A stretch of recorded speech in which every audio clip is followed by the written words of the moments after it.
ప్రభువునందు మీరు స్థిరులుగా ఉండండి, దేవుల్లో మీరు స్థిరత్వం కలిగి ఉండండి. కదలని వారుగా మీరు ఉండండి, విశ్వాసంలో కదలని వారుగా, భక్తిలో కదలని వారుగా, ప్రార్థనలో కదలని వారుగా. పరిస్థితులు మారచ్చు, స్థితిగతులు మారచ్చు, ఏది ఏమైనప్పటికీ మీరేం చేయాలి?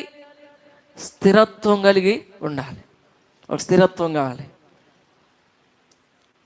నేను ఇలాగే దేవునిలో ఉండాలి, ఏది ఏమైనప్పటికీ కూడా, ఉన్నా లేకున్నా పరిస్థితులు ఏమైనా, శ్రమలు వచ్చినా, ఇబ్బందులు వచ్చినా, కష్టాలు వచ్చినా.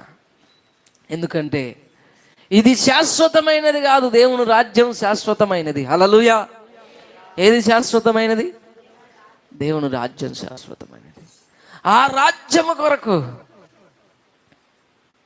మనం ఈ లోకంలో మనం ప్రభువునందు స్థిరుడు